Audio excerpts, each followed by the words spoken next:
Well, hello, class. I wanted to talk to you briefly about post-exilic theology and exilic theology and how exilic theology and post-exilic theology really builds the bridge between some of the earlier things in the New Testament we looked at, particularly the promise to Abraham, the law given to Moses, the Davidic dynasty, those relatively mundane, earthly type of things. Yes, they involve dealing with God Most High, but for the most part, they're things that we can understand at a purely historical level. Abraham is an historical dude. We can understand the things that happened to Abraham, the migration from Ur of the Chaldees, the promise, the land that he and his descendants received. All the things that happened to Abraham more or less make sense in terms of history. Similarly with Moses, the law given, we can understand that as an historical event. The promise to David, the construction of the temple, all of these things, we can see these things mostly in terms of historical realities, and we can imagine these without too much difficulty. But you see, after the exile, in effect, we wave a magic wand and all of these things are called into question. They all seem to go away. The promises seem to be increasingly unfulfillable.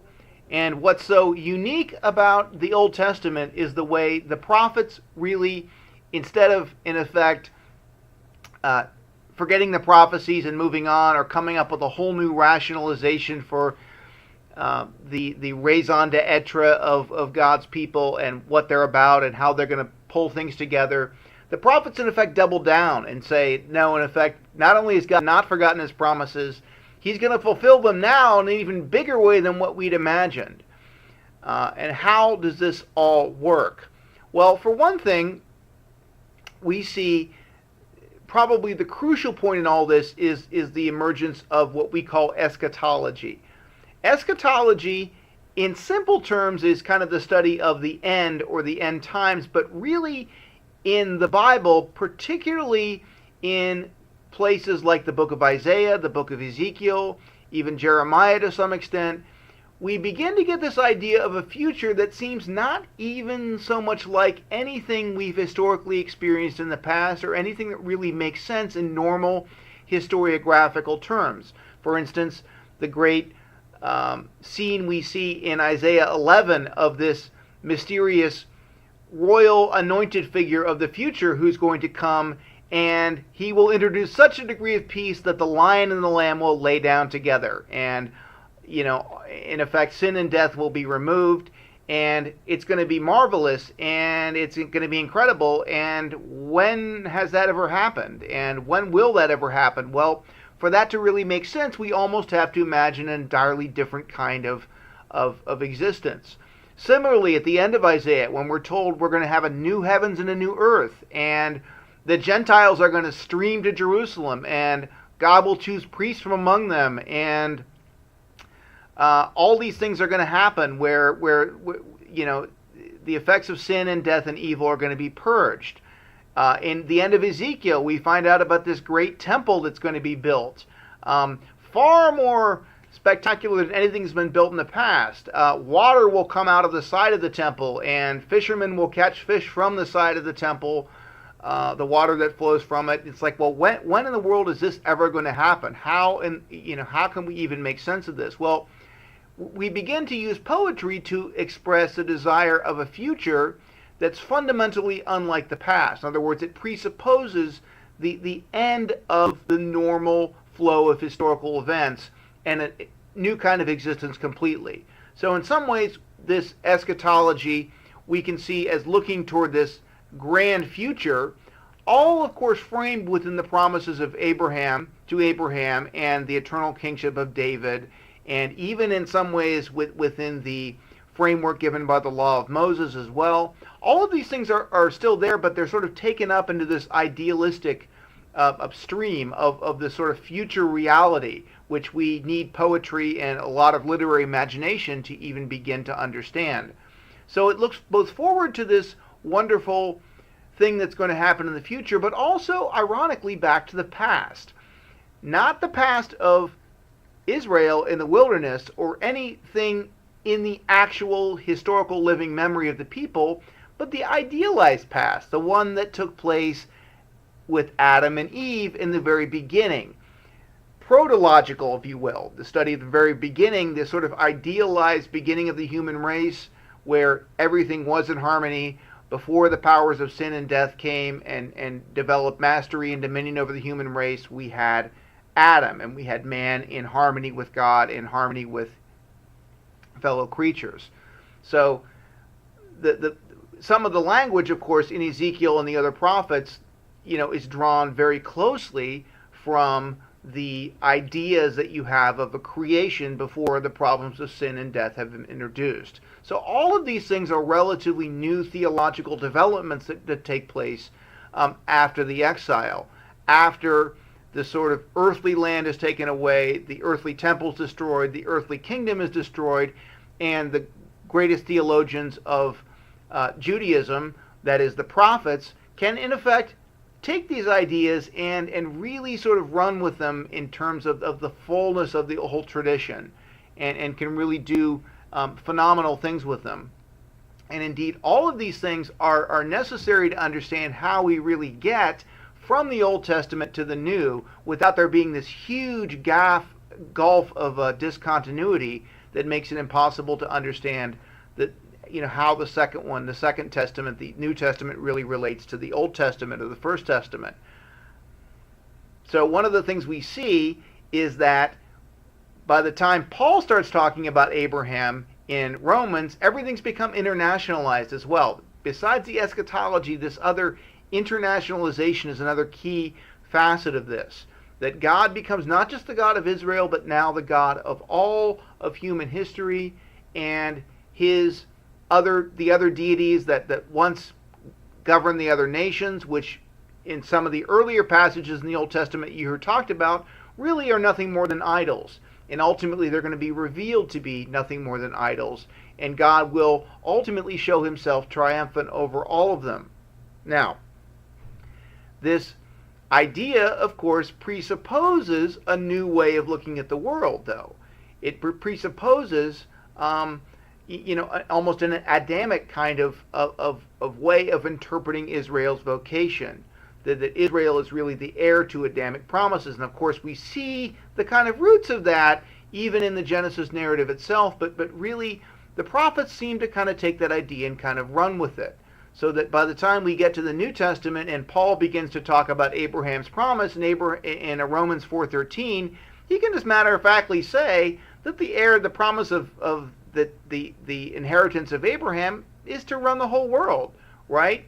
Well, how do we get that? I mean, if we look at the Abrahamic promise literally, we see it was only for this one little plot of land in Canaan, a little bit east of the Mediterranean Sea, a little bit south of Lebanon, from Dan to Beersheba, and in the north or the south, and of course the River Jordan on the east. Well, how do we get the whole world from that? Well, you get the whole world from that by seeing, in effect, this Israel in a much more sort of idealistic, universalistic, Adamic terms. And likewise, the new ruler that's going to come, yeah, he's a new David, but he's so much more glorious than David. He's not only David without all the sins and the imperfections, without the mortality, without the various machinations and things David had to do to keep his kingdom alive, but this new David is going to represent the best of the prophetic traditions as well, and also the best of the legal traditions as well. So in other words, he's going to be in effect all of Israel, the best of Israel, in effect rolled up into one, far greater than the real David ever was, or any of the ancient figures ever were. So again, David and all the traditions of Israel represented are in effect taken and idealized and given a template, in effect, to which only one man, a perfect man, can step into, because that's the only thing that really will make sense of the whole tradition as it stands. Now finally, you're going to see this other idea of a much, much deeper understanding of what the problems were with Israel, which ultimately are going to be problems that are not external, that don't simply deal with the fact that Israel didn't physically keep the law in a kind of an external, outward sense, but the real sense that of what Israel has needed all along is an internal renewal, something that is impossible for human beings to do by themselves. They need a circumcised heart, as Deuteronomy says. They need water sprinkled on their hearts, as Ezekiel said. They need the law written on their hearts, as Jeremiah says. In other words, all these are slightly different ways of saying the same thing. Or they need Spirit to be poured out on all flesh, as we see in Zechariah and Joel and the other prophets and Isaiah.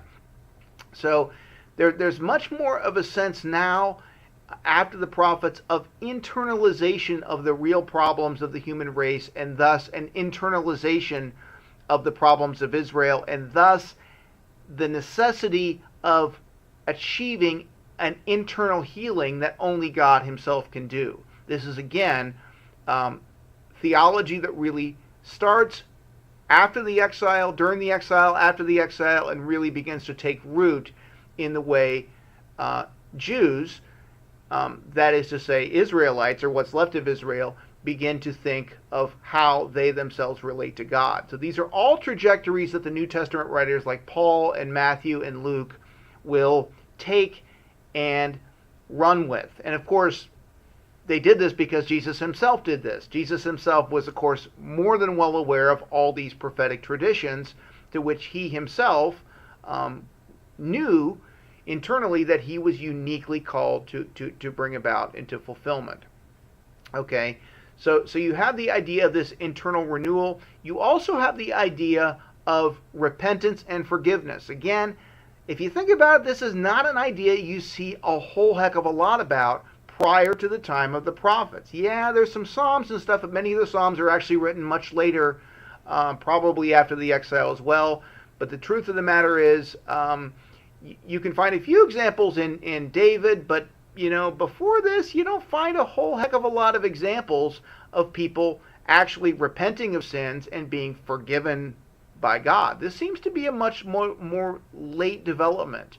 And again, all of this ties into this idea of the true exile, the true disaster that Israel suffered in 587 of this exile, as being both a physical exile but ultimately a spiritual exile, one that really needs, in fact, a new kind of exodus, much more glorious than the first, and much more internal than the first, in which the links to the slavery which kept Israel bound and chained to the powers of sin and death needs to be broken once and for all.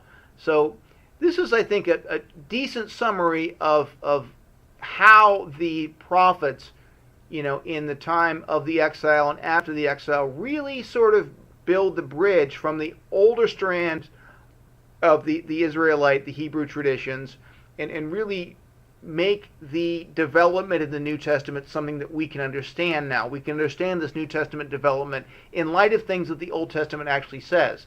You might have wondered, yeah, I kind of see some similarities between the Old Testament and New Testament, but in reality, there just seems to be an awful lot of discontinuity. Well, there's discontinuity largely because we have not done our homework enough. And so getting this particular question right is very, very important for us. If we're to read the Bible the way the church wants us to read it, that is, in the spirit in which it was inspired, and ultimately of seeing the New Testament and the Old Testament as two different sides of the same coin, as the prophecy and the fulfillment. So we have to be able to put these together. Okay, great. I hope you found that helpful, and I will see you this week on the discussion board.